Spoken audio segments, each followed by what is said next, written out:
The essence of Ghibli is something we've all been enamored by. Watching with our friends, family, or partner, it's a comfort and magic akin to nothing else.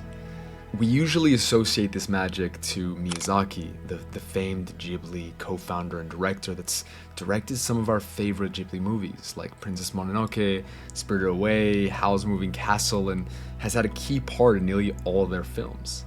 But there's another person that's a crucial piece to the puzzle: Isao Takahata. In more ways than one, Takahata is the key person that led to Ghibli's meteoric rise, often tucked away behind the scenes, but just as paramount as Miyazaki. If anything, Studio Ghibli probably wouldn't have existed if not for Takahata. But we'll get into why later on in the video. See, Studio Ghibli was founded in 1985 by Miyazaki, Takahata, Toshio Suzuki, and Yasuyoshi Tokuma. But Takahata had known Miyazaki already for about 20 years, dating back to his days working as an assistant director at Toei Animation, where he started his career. It's at Toei that Miyazaki and Takahata got to start working together, mainly when Takahata was given his directorial debut for the Great Adventure of Horus, Prince of the Sun. Miyazaki would be the lead animator for the movie, and it would be the real start of their professional relationship together. It might not have been a commercial success because Toei ended up pulling the movie from theaters only 10 days later, but that didn't stop The Great Adventure of Horus from becoming a huge influence not only for Ghibli, but for the medium of animation as a whole. Despite there not being many animation examples apart from Disney at the time, Takahata wanted a movie that had mature themes and could cater to adults as well, which is why The Great Adventure of Horus was so unique at the time and generated a cult following among young people despite its commercial failure. Although it's largely an unknown movie among the general populace, Hilda's conflicted nature as a heroine, working sometimes for good and sometimes for evil, is the first of Miyazaki and Takahata's long list of multi-dimensional heroines in a lot of their Ghibli works, like Princess Mononoke, for example. The maturity among animated movies, as well as characters with conflicted natures and complex moralities, would be a staple of Ghibli movies years later. Regardless though, The Great Adventure of Horus was ultimately a financial bust, and Takahata later got demoted even and would never direct again for them. But this helped him realize that Toei wasn't for him, and both him and Miyazaki ended up leaving Toei to work on other projects through the 1970s and 80s, working together in shows like Lupin the Third Part 1 and Heidi, Girl of the Alps, which were both wildly popular at the time. Monkey Punch, actually, the creator of the manga that Lupin the Third Part 1 was based on, said himself that Takahata and Miyazaki's version was the best anime adaptation of Lupin 3, and it was a heavy inspiration for Shinichiro Watanabe, who would go on to direct Cowboy Bebop years later. Takahata, during this period, would actually introduce something that went on to be an industry staple since then: the layout system, which would produce layouts between storyboarding and creating the full animation, with Heidi being the first series produced under the system. The decision to add another step to the process improved efficiency, reducing takes and delays in production. The process remains a standard in the industry today, and it's an ironic legacy because many anime projects he worked on, including his final film, Princess Kaguya, were notorious for production delays. It's a few years later though, in 1983, that Hayao asked Takahata to be the producer of Nausicaä, Valley of the Wind. The Nausicaä, Valley of the Wind that would go on to become one of the greatest animated films of all time. It made $6.23 million on a budget of around $1 million, which was a massive success. And although it was technically made before the creation of Studio Ghibli, every one of the founders worked on the film, and it was a big catalyst of the formation of the studio. So you could say that it had a pretty damn massive influence on the anime industry as a whole. In more ways than one, the movie would shape the destiny of Studio Ghibli, as Takahata also made one of the most pivotal decisions in the studio's history, bringing on Joe Hisaishi to compose the score of Nausicaä. If you're a fan of Studio Ghibli, you know how important Joe Hisaishi is to the studio, composing the score of all of Ghibli's best movies. Like, for us Ghibli fans, he's the composer of the soundtrack of our lives in a way. A huge reason Ghibli movies make me feel the way I feel when watching, and a big part of my love for them. And well, soon after the movie's release, Studio Ghibli was founded. And it's in the years following Ghibli's creation that Takahata would arguably have the most impact and influence on the studio, when he directed this movie in 1988. A movie about two war orphans trying to survive towards the end of World War II in Japan. Grave of the Fireflies, to this day, is considered one of the greatest war movies of all time. One of the greatest animation movies of all time, and just all around one of the best movies ever. Just to give you a glimpse of the picture Takahata paints here, when I first watched it with my family, we literally stopped it like halfway because everyone was sobbing, basically, and we just couldn't keep going. That's how harrowing it is. It's the most real, brutal, and excruciating movie I've ever seen, and in that lies its beauty. His movies are usually simple, without flair or craze. They build over time through simple happenings, and when the credit rolls, you realize how much has happened. The simplicity allows Takahata to completely immerse you in the utter pain that real life can bring. I need a drink before I get into this part. Even the death we're shown at the beginning of the movie isn't meant to guard you from a heartbreak later on. Rather, it's a tool, a slow poison of realization that whatever happens from here, it's going to eventually end terribly. This sets the tone of the movie and the very theme it's trying to express. There is no hope in war. Like, every single moment that passes by, scene by scene, drags you further into absolute pain and mental torture. But what makes Grave of the Fireflies so incredible isn't necessarily just that, but rather the way it pulls you in through small, simple moments of joy. With Setsuko and Seita enjoying time on the beach, building their new home in an abandoned bomb shelter, it's moments like these where Takahata anchors you to the characters, making the burden of tragedy that much harder to bear.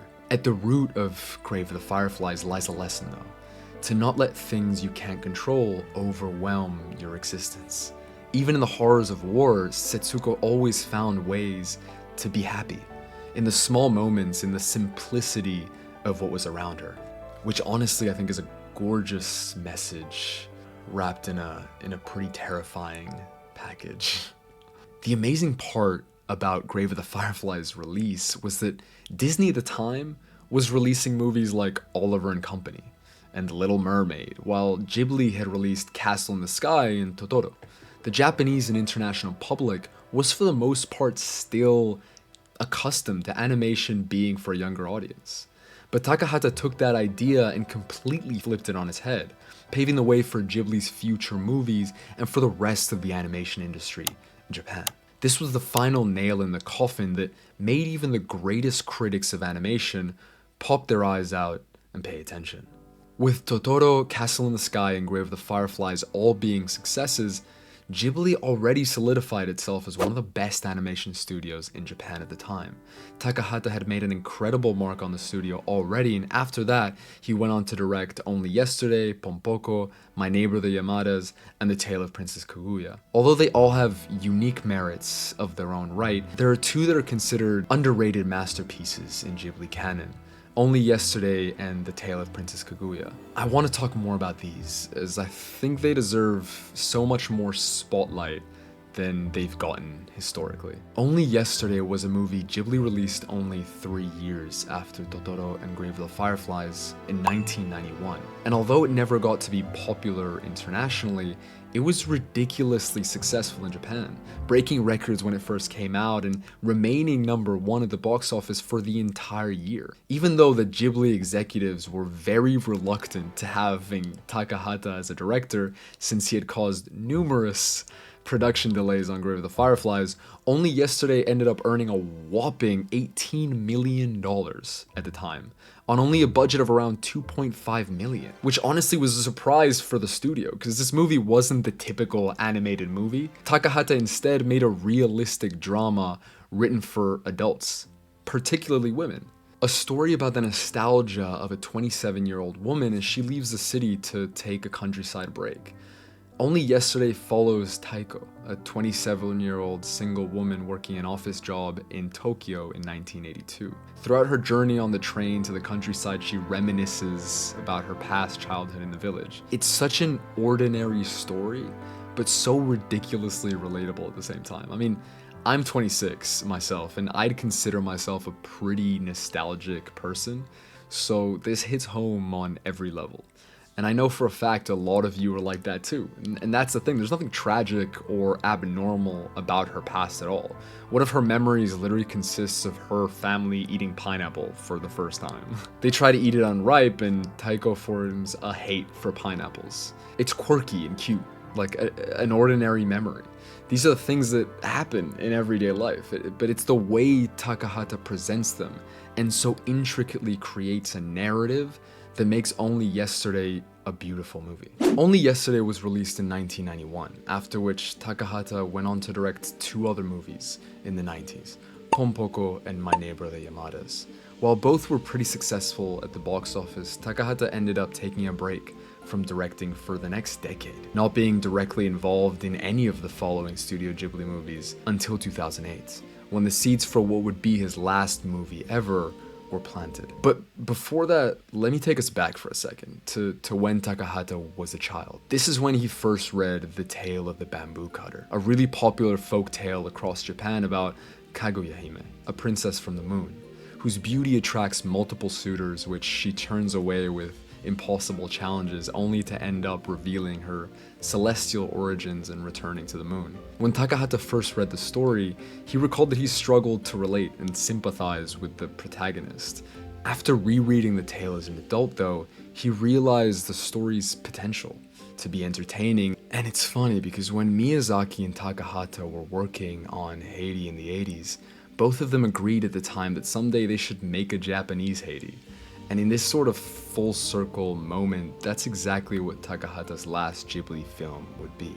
Ghibli's version of Heidi, the Girl in the Alps. The Tale of Princess Kaguya, or Kaguya Hime no Monogatari in Japanese, was released in 2013 and immediately became the most expensive Japanese film ever produced, with a budget of $49.3 million. Goddamn. It would be Takahata's last hurrah, and Ghibli pulled all the stops to make sure it lived up to its reputation and the influence of his career. The $49 million wouldn't come out of thin air though. The movie ended up being financed by Nippon TV, whose chairman at the time, Seiichiro Ujie, I feel like I butchered that one, was a huge fan of Takahata's work and even begged Toshio Suzuki to let Takahata make one more film. One could say that perhaps ironically, the first and last works Takahata directed for Ghibli are by far considered his best. Also ironically, it was around the same time that Miyazaki also announced that he would be retiring from Ghibli soon. So Ghibli's core would soon be crumbling before fans' eyes, and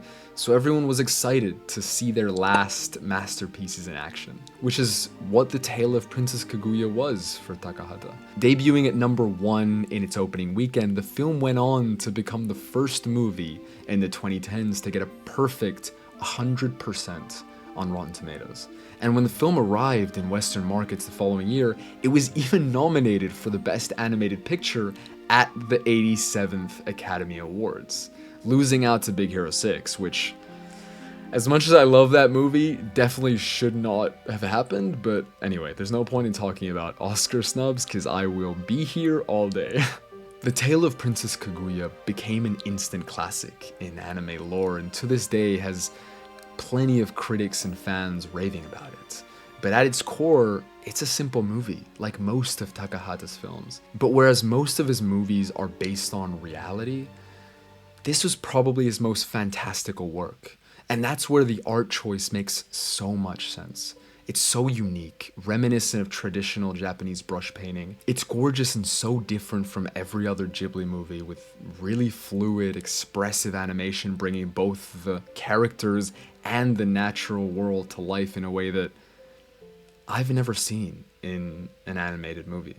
From Bringing on Joe Hisaishi to directing one of anime's most incredible movies, passing by revolutionizing animation with the layout system, Takahata's impact on anime and Ghibli was and continues to be incredible. The movies he made were less magical, less whimsical and otherworldly than Miyazaki's famous works, but therein lied their beauty. He was an absolute master at getting the most out of the simplicity in our lives, while being brash enough to implement his own creative ideal, no matter the cost, time, or the amount of people he ended up pissing off.